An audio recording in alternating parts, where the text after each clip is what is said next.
Okay, let's see if we can power through. So I finished all the way around. I still have my working yarn here, and I put a stitch marker just to hold it in place. I put the eyes in I split the difference. So they're not quite on the sides, they're not quite in the front, they're sort of looking out towards the corners. I think it's pretty cute. I haven't tightened these in all the way because I might need to move them as I keep going. And then what should I use to stuff it?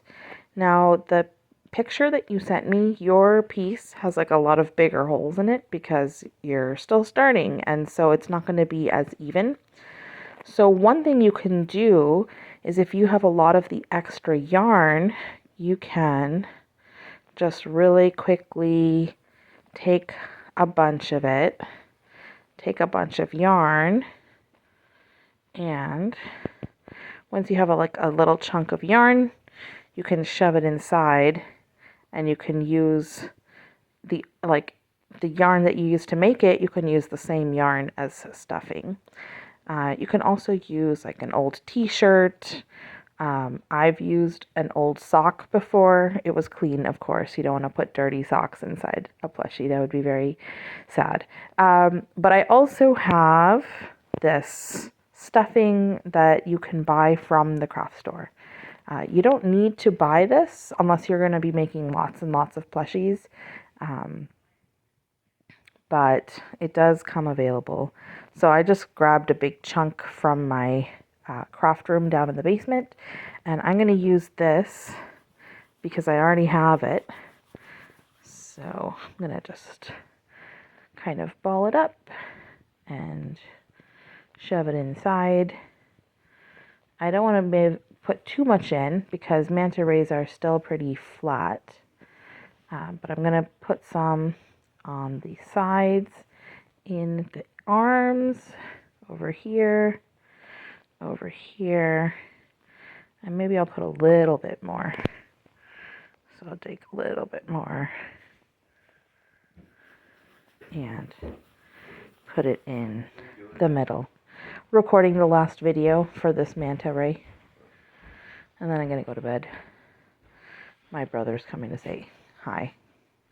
Nope, my brother's coming to scare my cat away. Leave the cat alone. Okay. So now it's kind of squishy, and I can finish off the top. So now that it has some stuffing, it's got some shape. I kind of like the way this feels. It's very satisfying. Maybe I want to get some more. I'm going to use my crochet hook to really get the stuffing into the arms in the corner. Over there and over there. Really kind of spread it around. Okay. So it's pretty even on the inside now. It's nice and squishy, but not too full because I still need it to be kind of flat. So let me finish this off. I'm just getting tired. So I will pause the recording and give me a second to get set up. All right, so I took off that stitch marker that was holding my place. I have my hook in here. Now I was a little afraid of this. See how the eyes, my safety eyes, are kind of blocking this position. So I just have to be careful when I feed through the front, when I feed through the back. This would be one of those cases where actually if I was stitching on beads at the end after it's all put together, it actually would be a little bit easier. But oh well. I have these safety eyes. I'm going to use them. So let me make sure they're tight. So there was one stitch here. I'm going to do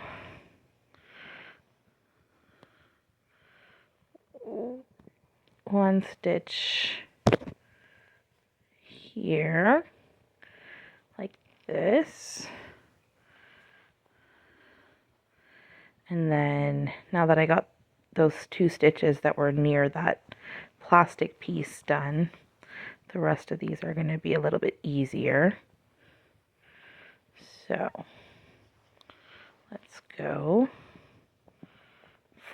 Put my my hook through the front and the back, single crochet, put my hook through the front and the back, single crochet, put my hook through the front and the back, and then I'm getting to the plastic part of the second eye. So this is going to be a little bit tricky again. I'm going to go through the front and the back. And oh, why do I have 3? Oh, that's just because I split the stitch. Okay. Front and the back. And then this one, I have to kind of do it around this plastic part. It's a little tricky. Oh, Sieun, I'm doing this for you late at night when I could be asleep instead. And I have school in the morning. You are lucky that I like you. Okay, there we go. This, and then I just have a little bit of gap here. So I'll just do a couple more stitches to close this off. So it looks like I can maybe do one over here in this corner. Where is it? Over here in this corner.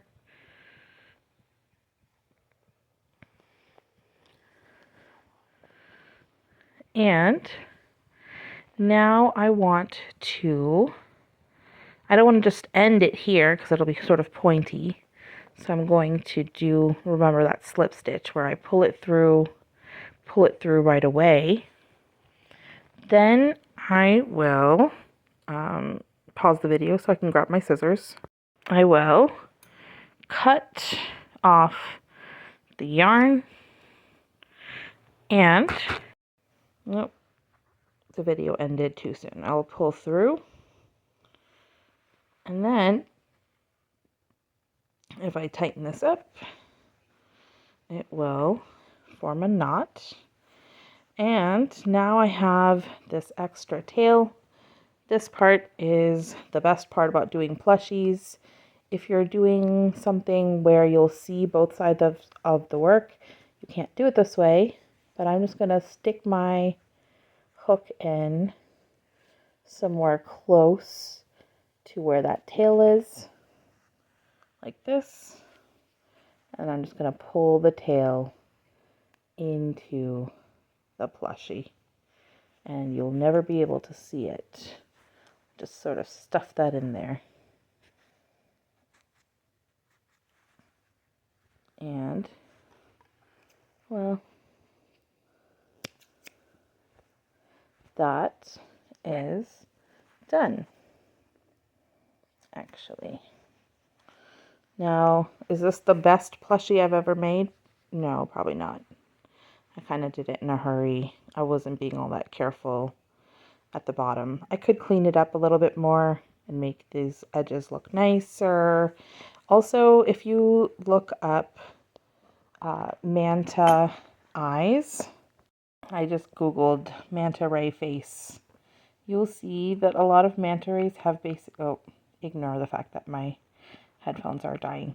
A lot of manta rays have really cute faces. Now, some of them have kind of scary faces, but I don't want to do a scary face manta. I want to do a very cute manta. Like, look at this one. So cute. So I could go through with the blue yarn and do a little smiley face.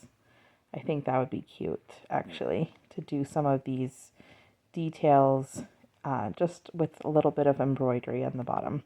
So I might do that, but probably not tonight. I might do it tomorrow, and then show you a video of the cleaned up version. Okay, good night. Bye-bye.